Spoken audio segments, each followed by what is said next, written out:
Now in this video I'm going to show you how you can firmware update your Canon EOS R5 Mark II. So let's just jump into that. So first of all, what I'm going to do is I'm going to show you how you guys can see the firmware version of your camera before you firmware update. So I will click on the menu button and I'm going to go all the way till I see this number 5 icon, which is gear icon, and I will come on 1, 2, 3, 4, 5, 6, the last tab, which is called various settings. And in here, I'm gonna scroll down till I see firmware. I will click on this, and here you can see your camera and your lens firmware version.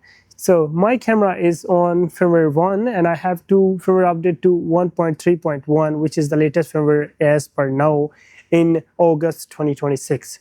So to do that, first of all, what I need to do is I need to format the card in my camera. How can you format your card in Canon EOS R5? So to do that, I will click on the menu button and I will scroll right all the way till I come on number 5 gear icon, and I will be on the first tab of that and scroll down till I see format card. I will click on this, and then I have the format card slot 1 or card slot 2. So my card is in the slot 1, so I will say 1 and then I will say OK. This way my card is formatted now. Now I will simply eject the card, take the card out. I'm going to connect it to my card reader and then connect it to my laptop. Now let me just show you how you can download the firmware file.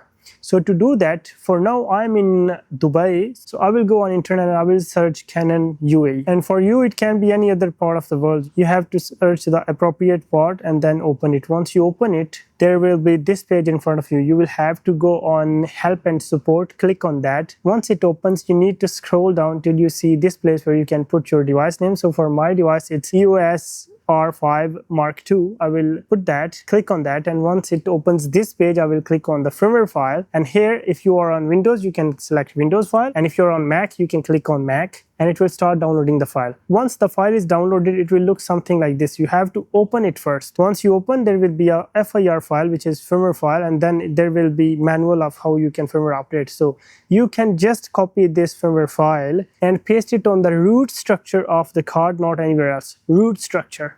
So you open the card and directly you don't go in any folder, you just directly paste it. Now your card is having the firmware file in this. You will simply put back your card. Your camera will turn on. You go to menu, and in menu you go all the way here till you see this gear icon again. You come on the last tab where is various settings and you scroll down till you see firmware. You come here, you click on this, and then it will give you this firmware update pop-up. You will say OK, and it will start your firmware update. Now before you click on this, make sure that the camera battery is full. It will take 10 minutes, but you don't want to mess anything, you don't want to make anything wrong, so make sure that the battery is full. Once it's done, it will give you this pop-up. You can set the password for your camera as well, but in case you don't want to do, you can avoid that as well. Now your camera is firmware updated. If you want to make sure that your camera is firmware updated or not, you can simply do that thing again. You can go in the menu and you can go in the firmware, and it will be showing you 1.3.1 firmware now. For this video, this is pretty much it. In case you have any more questions, put those in comments and I'll make sure I'll reply to those. Thank you so much for watching. See you in the next one.